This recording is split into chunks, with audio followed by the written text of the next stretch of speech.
Assalamualaikum warahmatullahi wabarakatuh. A'udzu billahi minasy syaithanir rajim. Bismillahirrahmanirrahim. Alhamdulillahi rabbil alamin wa bihi nasta'in wa ala umurid dunya waddin. ولا حول ولا قوة إلا بالله العلي العظيم. اللهم صل على سيدنا محمد وعلى آله وصحبه أجمعين. أما بعد. Saudara-saudaraku yang sama-sama mengharap ridha Allah Subhanahu wa ta'ala, pada kesempatan kali ini Al-Faqir ingin melanjutkan Mutiara Hikmah, membahas kitab Al-Hikam karya Syekh Ibnu Athaillah, yang mana pembahasan kali ini telah sampai pada hikmah yang ke-17. Apa hikmah yang ke-17? Yaitu mengharap terjadinya sesuatu sebelum waktunya. Bismillahirrahmanirrahim. Syekh Ibnu Athaillah berkata, ma taraka minal jahli syai'an man arada ayyadhhara fil waqti ghairu ma adhharahu Allahi fih. Sangatlah bodoh orang yang menginginkan terjadinya sesuatu yang tidak dikehendaki Allah Subhanahu wa ta'ala pada suatu waktu. Keterangan yang dimaksud oleh Syekh Ibnu Athaillah adalah bodoh adalah kebalikan daripada pandai. Ada dikatakan bahwa bodoh adalah tidak mengetahui dari hal yang dimaksud. Bodoh sendiri dibagi menjadi dua tingkat, yaitu basit dan murakab. Bodoh tingkatan basit adalah orang bodoh yang mengakui kebodohannya, sedangkan bodoh yang tingkatan murakab adalah orang bodoh yang tidak tahu bahwa dirinya bodoh.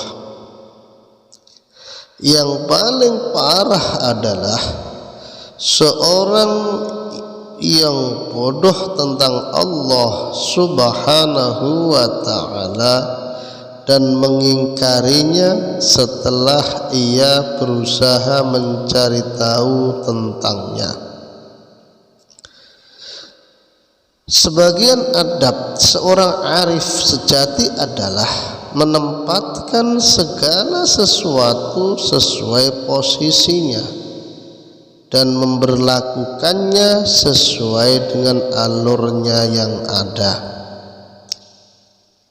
Abul Hasan An-Nawari radhiyallahu an berkata, kehendak Allah Subhanahu wa ta'ala pada makhluknya adalah apa yang ada pada diri mereka. Apabila Allah Subhanahu wa ta'ala telah memposisikan seorang hamba pada posisi tertentu, maka yang harus dilakukan oleh seorang arif adalah menempatkan posisi tersebut di dalam hatinya sesuai dengan yang ada. Sebagian ulama berkata, barang siapa berurusan dengan manusia dengan menggunakan ilmu syariat, maka urusan tersebut akan menjadi panjang. Dan barang siapa berurusan dengan mereka dengan ilmu hakikat, maka ia akan memakluminya. Maka yang harus dilakukan adalah bermasyarakat dengan menggunakan syariat secara lahiriahnya dan menggunakan hakikat secara batiniyahnya. Barang siapa menginginkan sesuatu hal di waktu yang Allah Subhanahu wa ta'ala tidak menghendakinya, hal itu pada dirinya sendiri atau orang lain, maka ia telah mengumpulkan semua kebodohan dan ia tidak akan mampu melawannya, sebab telah berurusan dengan takdir dan pembuat takdir. Allah Subhanahu wa ta'ala berfirman, A'udzu billahi samiil alim minasy syaithanir rajim. Inna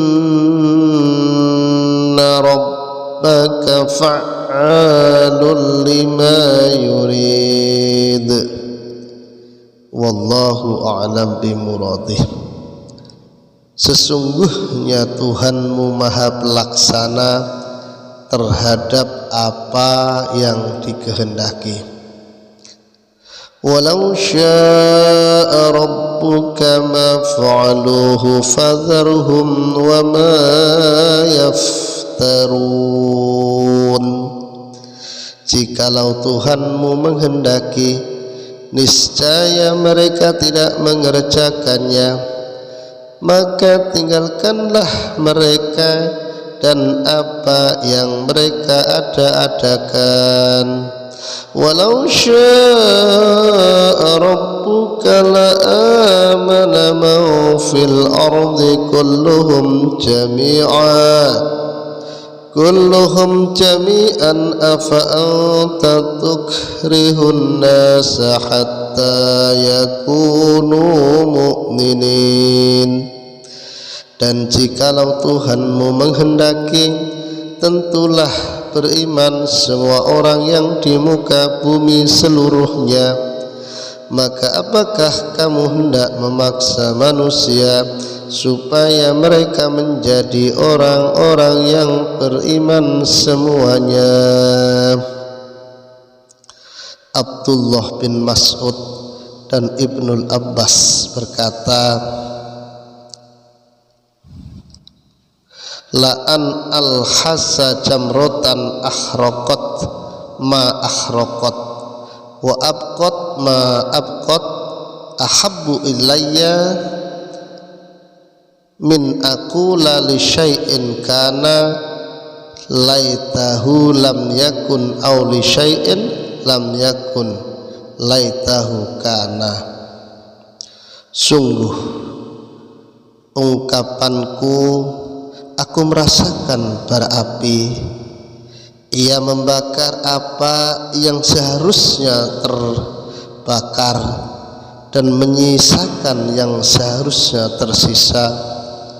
Lebih aku sukai daripada aku mengatakan dengan sesuatu yang telah terjadi, barangkali tidak terjadi, atau dengan sesuatu yang belum terjadi, barangkali akan terjadi. Abu Utsman radhiyallahu an berkata, selama 40 tahun tidaklah Allah Subhanahu wa ta'ala menempatkan aku pada posisi tertentu lantas aku membencinya, dan tidaklah pula Allah Subhanahu wa ta'ala memindah posisiku, tidaklah pula Allah Subhanahu wa ta'ala memindah posisiku sehingga aku marah padanya. Sayyid Ali radhiyallahu an di dalam kitabnya berkata, barang siapa melihat tindakan ahli syariat dan ia tidak mengingkari tindakan tersebut, maka ia akan memperoleh apa yang ada di genggaman mereka, dan pasti akan memperoleh kebaikan dari mereka. Dan barang siapa melihat tindakan para ahli tasawuf dan ia tidak mengingkari hal tersebut, maka ia akan memperoleh apa yang mereka miliki dan kebaikannya. Seorang arifillah sejati adalah seorang yang mengumpulkan antara kebaikan dua golongan yang ia hidup bersama dengan keduanya. Setiap golongan berwarna seperti warnanya. Hal itu seperti yang dilakukan oleh Sayyid Ahmad Al-Yamani. Beliau tidaklah pernah mengingkari satu hal dari perilaku ahli syariat ataupun ahli tasawuf, sehingga beliau mendapat kebaikan dari dua golongan dengan ma'rifat dan hikmah yang telah diberikan oleh Allah Subhanahu wa ta'ala pada mereka. Cara dan metode bergaul dengan masyarakat seperti di atas adalah intisari dari beberapa hadis Nabi sallallahu alaihi wasallam. Barang siapa yang mau berfikir akan hadis Nabi sallallahu alaihi wasallam yang ada, maka ia akan menemukan metode tersebut, sebab Nabi sallallahu alaihi wasallam adalah gurunya para arif dan panutan semua guru. Nabi sallallahu alaihi wasallam menempatkan umatnya sesuai dengan posisi yang telah ditentukan oleh Allah Subhanahu wa ta'ala. Dan Nabi sallallahu alaihi wasallam selalu memotivasi untuk meneruskan posisinya. Oleh karenanya kita akan menemukan beberapa hadis yang sekilas bertentangan namun hakikatnya tidak. Apabila kita berpikir tentang hadis tentang zikir, maka akan ditemukan sabda Nabi, tidak ada yang lebih baik daripada zikir. Berpikir tentang keutamaan ilmu, maka dikatakan tidak yang lebih baik dari mencari ilmu. Berpikir tentang hadis keutamaan zuhud, maka dikatakan tidak ada yang lebih baik daripada itu. Berpikir tentang hadis bekerja untuk keluarga, maka dikatakan oleh Nabi tidak ada yang lebih baik daripada itu, dan begitu seterusnya.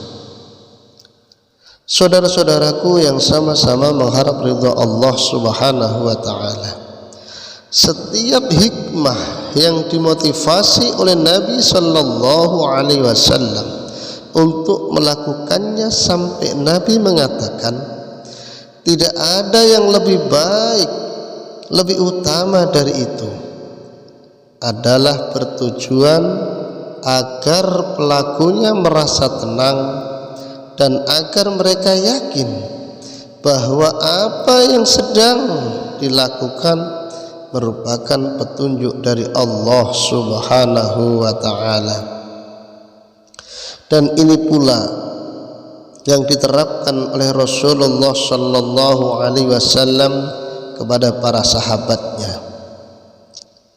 Kondisi hikmah sahabat tatkala itu berbeda satu dengan yang lainnya. dan Nabi Shallallahu Alaihi Wasallam sama sekali tidak memerintahkan kepada mereka untuk berpindah arah dan haluan. Sebab itulah yang dikehendaki oleh Allah Subhanahu wa Ta'ala dari mereka.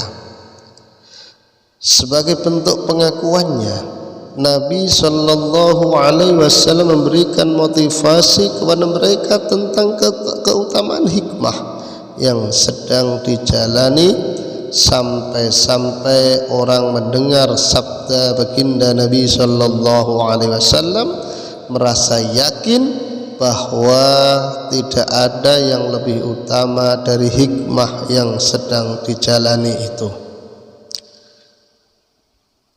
Dan hal itu memang benar adanya, sebab tidak ada yang lebih utama dari hikmah yang sedang dijalani bagi para pelakunya.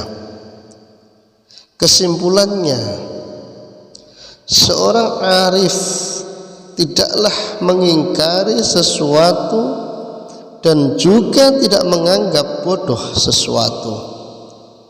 Sebagian arifin berkata, tidaklah sesuatu yang akan mungkin ada lebih indah daripada yang telah ada. Takwilnya, sesuatu yang sebelumnya telah ada di sisi ilmu Allah Subhanahu wa Ta'ala, tidaklah ada kemungkinan yang lain, maka perkara lain tersebut tidaklah lebih indah daripada yang telah ada. Jalani semua hal sesuai dengan garis yang telah ditentukan oleh Allah Subhanahu wa Ta'ala. Saudara-saudaraku yang sama-sama mengharap ridha Allah Subhanahu wa Ta'ala, demikianlah mutiara hikmah Al-Hikam, hikmah yang ke-17. Kita harus selalu husnudzon, kita harus selalu menempatkan posisi kita sebagaimana Allah telah memposisikan kita.